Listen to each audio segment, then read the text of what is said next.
जय श्री श्याम। आज हम माघ मास के महात्म्य का 25वां अध्याय सुनने जा रहे हैं।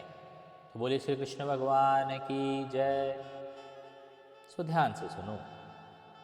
पिशाच कहने लगा, हे मुनि, केरल देश के ब्राह्मण किस प्रकार से मुक्त हुए, यह कथा कृपा करके मुझसे विस्तार पूर्वक कहिए। देवद्युति कहने लगे, केरल देश में वासु नाम का एक वेद पारंगत ब्राह्मण रहा करता था। उसके बंधुओं ने उसकी भूमि छीन ली थी, जिससे वह निर्धन हो गया था। दुखी होकर अपनी जन्मभूमि त्याग कर देश विदेश में घूमता हुआ किसी व्याधि से ग्रस्त होकर मृत्यु को प्राप्त हो गया था।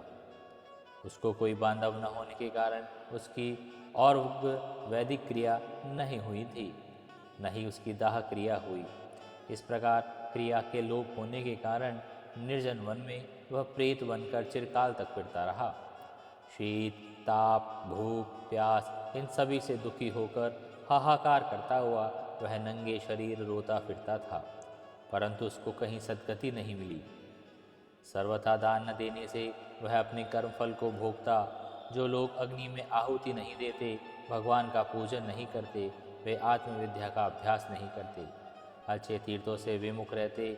जो लोग दुखी लोगों को स्वर्ण, वस्त्र, तांबूल, रत्न, फल तथा जल नहीं देते और छल कपट से जीविका प्राप्त करते हैं, दूसरे और स्त्रियों का धन हरण करने वाले पाखंडी हैं, कुटिल हैं, चोर हैं, बाल, वृद्ध और आतुर स्त्रियों को निर्दयता करने वाले हैं, आग लगाने वाले, विष देने वाले, झूठी गवाही देने वाले, कुमार्ग पर चलने वाले, माता पिता, भाई, बांधव, बहन, संतान और अपनी स्त्री का भी त्याग करने वाले, जो सब तीर्थों में दान लेते हैं, पालन करने वाले, स्वामियों को त्यागने वाले, गौर, भूमि के चोर, वेदों की निंदा करने वाले, व्रतद्रोह करने वाले, प्राणियों की हिंसा करने वाले, देवता, गुरु सभी की निंदा करने वाले, बारंबार प्रेत, पिशाच और राक्षस और बुरी योनियों में उत्पन्न होते हैं। अतएव बुरे कर्मों से बचकर धर्म के कार्य तथा यज्ञ, दान, तप आदि करने चाहिए, क्योंकि कर्मफल अवश्यमेव मिलता है। इस प्रकार प्रेत की गति देखकर पाप कर्म कदापि नहीं करने चाहिए। ब्राह्मण कहने लगा कि इस प्रकार उस केरल ब्राह्मण ने उस पर्वत पर अधिक समय व्यतीत करके एक मार्ग में एक पथिक को देखा, जो 2 गगरियों में त्रिवेणी का जल लिए हुए था, आनंद पूर्वक भगवान के चरित्र का गान कर रहा था। प्रेत ने उसका मार्ग रोककर कहा, तुम डरो मत, इस गगरी का जल मुझको पिलाओ, नहीं तो मैं तुम्हारे प्राण ले लूँगा। देवद्युति कहने लगे, दुखी, दुर्बल, नंगे और मुरझाए हुए तुम कौन हो? पैरों से पृथ्वी को स्पर्श न करके चलते हो। लोमस जी बोले। प्रेत यह वचन सुनकर कहने लगा कि मेरे ऐसा होने का कारण सुनो। मैंने कभी ब्राह्मणों को दान नहीं दिया, अत्यंत लोभी, क्रियाहीन, दूसरों के अन्न से पलने वाला था। मैंने कभी किसी को भिक्षा नहीं दी, न दूसरों के दुख से दुखी हुआ।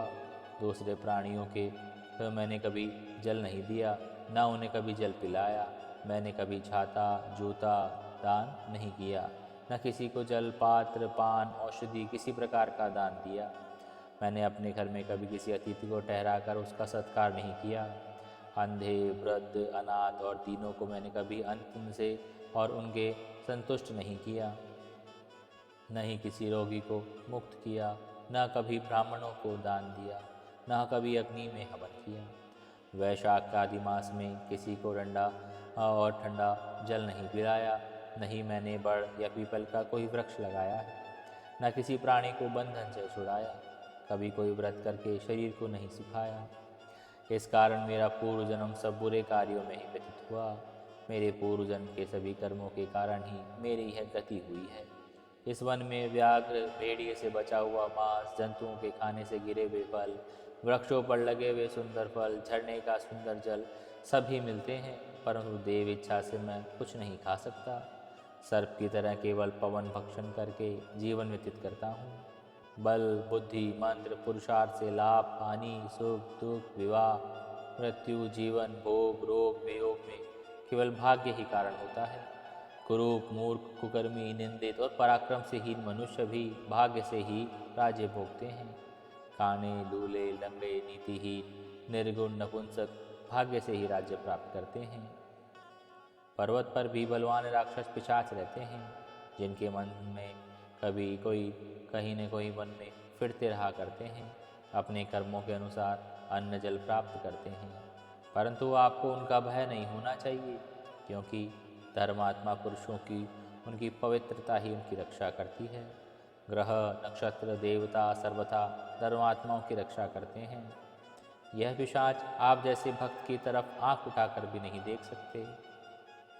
जो नारायण भगवान की भक्ति से पवित्र रहते हैं, उनको प्रेत पिशाच पूतना कोई बाधा नहीं दे सकते। भूत बेताल पिशाच गंधर्व काकिनी डाकिनी ग्रह रेवती यज्ञ मातृ ग्रह भयंकर ग्रह कृत्या सर्प कुष्मांड और दूसरे दुष्ट जंतु पवित्र वैष्णव की तरह देख भी नहीं सकते। जिसकी जिह्वा पर गोविंद का नाम है, हृदय में वेद और श्रुति विद्यमान है, जो विद्या और पवित्र और दानी हैं, उनको कभी भय नहीं हो सकता। हे ब्राह्मण, इस प्रकार कर्मों को फल भोगता हुआ मैं यहाँ रहता हूँ, ऐसा सोचकर मैं शोक नहीं करता।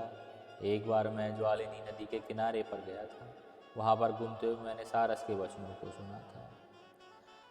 इतना कहकर यह अध्याय समाप्त हुआ। बोली श्री कृष्ण भगवान की जय, राधा रमण की जय। जय जय सिया राम।